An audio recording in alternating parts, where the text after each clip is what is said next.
ሰላም እንዴት ናችሁ? ደህና ናችሁ? አለሁ እኔ እግዚአብሔር ይመስገን ደህና ነኝ። አዲስ ጀማሪ ነኝ። ያው እንድንባው ሰብስክራይብ አድርጉኝ እና እንዴት ናችሁ? እስኪ ዛሬ አንዳንድ ጊዜ የሚገርመኝና የሚደንቀኝ ነገር ልንገራችሁ እና ስደት እንዴት ነው? እኔ ስደት ነው ያለሁት። እናንተሳ?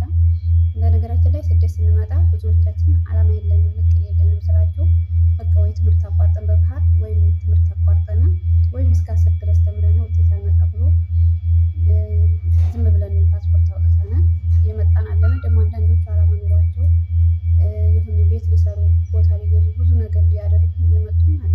በነገራችን ላይ ማለት ነው። አንዳንዶቻችን የሌለን ደግሞ አላማ ዝም ብለን መተን በሰው ሀገር በቃ ያለንን ነገር እየሰራን ለቤተሰብ ለጓደኛ ለሌለው ብቻ አምጡ ለተባል ነው እየሰጠነ። አሁን ለምሳሌ 1000 ብር ቢከፈል 1000 ድርሃም ያችን ነገር 100 200 ስትነሳ ያችሁ ደሞዛችን ነው የምትነሳው። ያችን ለአንዱ ነገር ስናደርግ ከዛ እድሜያችን እንትን ይላል ማለት ነው። ብር ሳናስቀምጥ ቤተሰብ በላን አይሉም፣ የተሰጠ ሰው ብቻ በላን አይልም። ከዛም በኋላ ልጅ ጥለን ከመጣን ወደ ልጆቻችን ለመሄድ አቅም ያንሰናል። ልጅ ጥለን ያልመጣን ደግሞ ሄደን ለመውለድ አቅም ያንሰናል። የምናውቀው ይህን ነገር መቼ ነው መሰላችሁ? ሁሉም ነገር ካለቀ በኋላ ወደ ሀገር ልንገባ ስንል ይህ ነገር እንትን ይላል። ለምሳሌ ያቺ ብር ያስቀመጥናት ብር ቤተሰብ ጎበዝ ሆኖ ጓደኛ እንኳን ቤተሰብ ይቅርና ጓደኛ ጎበዝ ሆኖ ለጓደኛው የሚያደርግላት ነገር አለ። ከቤተሰብ ደግሞ ቤተሰብ ጎበዝ ሆኖ ለዛችን የሚያደርግላት ነገር አለ። ቦታ ገዝቶ ቤት ገዝቶ ብዙ ነገር አድርጎ። አንዳንዱ ግን በቃ እንሰጣለን አያለ ልንሄድ ስንል የሆነ ጊዜ ትዝ ሲለን ልንሄድ ስንል በቃ ወይም 10 ዓመት ወይ 6 ዓመት ለ2 ዓመት ብለን መተን 3 ዓመት 4 ዓመት 5 ዓመት 6 ዓመት 7 8 ዓመት ብቻ ወጣትነታችን በስደት እንጨርሳለን። ልንሄድ ስንል በቃ እግራችንን ይዘና ማለት ነው። አንዳንድ ጊዜ ወደ ልጆቻችንም ሆነ ወደ ትዳር ተመልሰን እንዳንመጣ የሚያደርገን የራሳችንን እንዛላልነት ነው።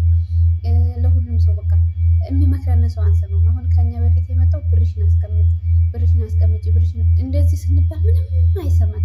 እከሌ ካዴ፣ ቤተሰብ ካዴ፣ ጓደኛ ፍቅረኛ ካዴ እያልን እየሰማን ልባችን ድንድን ይልና እኛ ጋር ሲደርስብን ደግሞ መተነ እናወራለን። ይህ ነገር የሚሆነው አለመስማት ነው። እና መጀመሪያ ስደት ስንመጣ ያለፈብን መቼም አልፏል።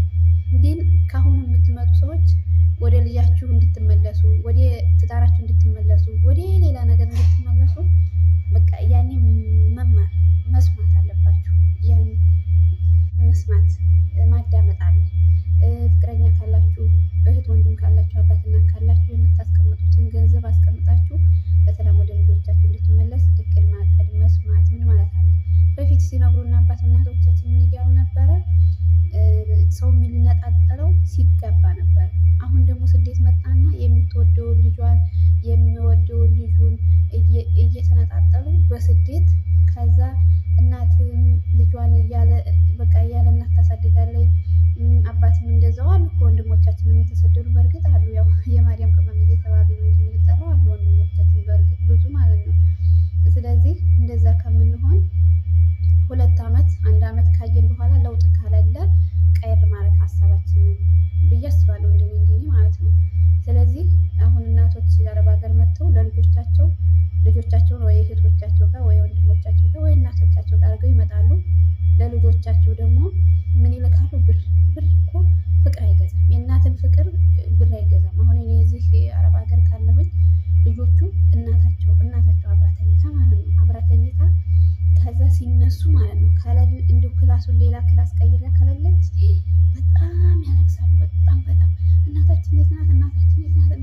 ትምህርት ቤት ሊሄዱ ሲሸኙ።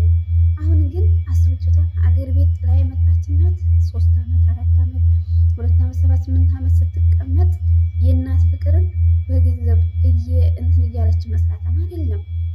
እግዚአብሔር ከፈቀደ ከወደደ ልጅ እናቱ ጋር ቢያድግ አባቱ ጋር ቢያድግ በጣም የተመረጠ ይመስለኛል። እንዴ ማለት ነው። ፍቅር የእናት ፍቅር በጣም ከባድ ነው። እኔ ብዙ አገር ቤት ሆኜ አይቻለሁ። እናት ትታመታ ልጇን በቃ ልጇ እንዴት እንዳደገች አውቃለሁ።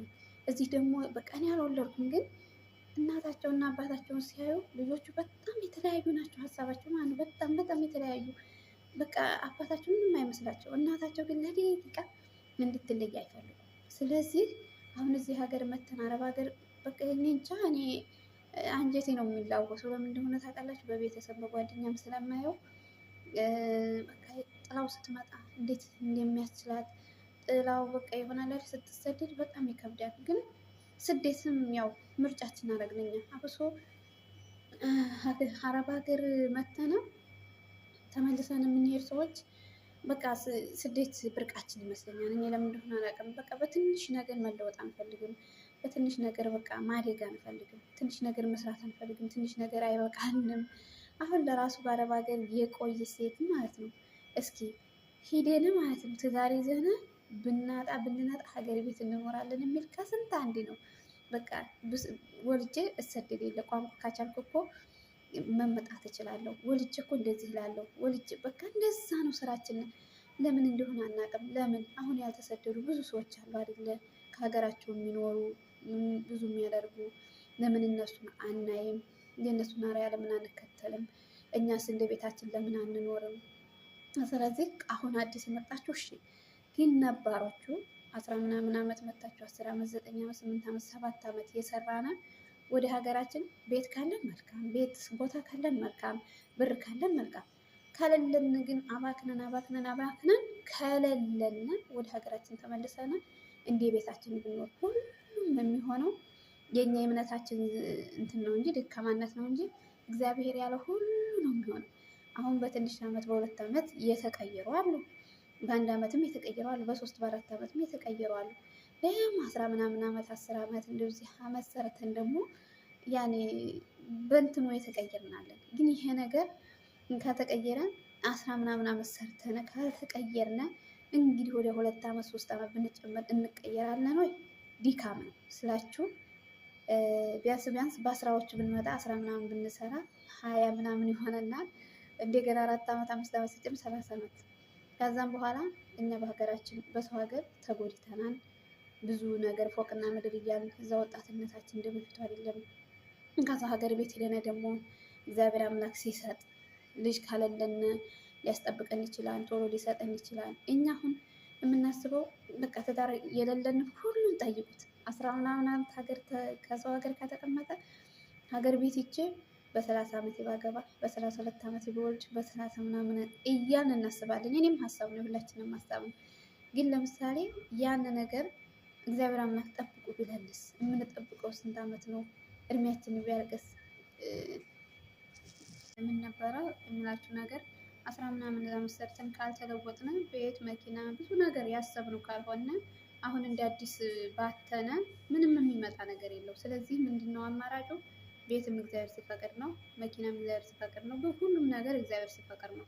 ግን ማሰብ ያለብንና በቃ ሄደና ሀገራችንን ትዳር መያዝ መውለድ ምን ማለት ነው? አሁን አንዳንድ ጊዜ ታስባላችሁ የሆነ ሴት አረብ ሀገር ሆና ብትሞት ልጅ አላት የላትም ይባላል ማለት ነው። እኔ ሀሳብ አልስማምበትም። ልጅ አላት የላትም፣ ልጅ ካላትስ ያላትን ነገር ትበላለች፣ ጥላውን ሄደችው ይባላል ማለት ነው። ለእሷ ሳይታሰብ የላትም ከተባለ ብሯን በቃ የሆነ ያላትን ነገር ሊበጫጨቁ እሱ በሱ ክስ ይሰባበራ እንትን ክስ ይመሰረታሉ አሉ። አሁን ብዙ በሚዲያ የምናውቃቸው ማለት ነው። ግን ዋናው ነገር እኔ መኖሬ ነው የምፈልገው። እንኖራለን፣ መኖር አለብን። ለፍተን ልንሞት ነው እንዴ? መሞት ካለብን ያለንን ነገር አስተካክለና ያለን ነገር በቃ ይሄን እንዴ እኛ የለፋንበትን ቢያንስ እንኳን እፎይ ብለን ቁጭ ብለን የኔ ብለን ቤት ይዘን የኔ ብለን ማረፍ አለብን። ማረፍ እረፍት መውሰድ ያለብን የሀገራችን አየር መኖር አለብን። እንደ ሀገራችን በእምነታችን ጸሎት ማድረግ አለ፣ ቤተክርስቲያን መሄድ፣ ስጋው ደግሞ መቀበል፣ ብዙ ነገር ማድረግ አለብን እና ብዙ ዓመት በአረብ ሀገር ልጅና ትዳር ጥላችሁ የተሰደዳችሁ ማወቅ አለብን። በቃ እንማር። ሚዲያ ብዙ ያስተምራል፣ ግን በቃ እኛንን የምንሰማው እኛንን የምናረክሰው እኛንን የምንሸወደው ለምን ሲባል አንሰማ። በቃ ሁሉም ነገር ድራማ ይመስለናል። ብቻ ሲደርስብን ብቻ ለሰው ስሙኝ እያልን እናወራለን። እንደዛ መሆን የለበትም። መጀመሪያ እኛ ሰምተን ካደረሰባችሁ መስማት መማር ብዙ ነገር ማለት አለብን እና የኔ ምክር ይሄ ነው። አመሰግናለሁ። ሸር አድርጉልኝ ነው የሚባለው እና እንደዛ ነው። እኔ የሀሳብ ማለት ነው። እኔ ማውራት እወዳለሁ፣ ማዳመጥም እወዳለሁ። ግን በነገራችን ላይ ሁለቱም ማለት ነው እና ቻው ብያለሁ እና ሁሉም ነገር እግዚአብሔር ያሳካልን ልቦና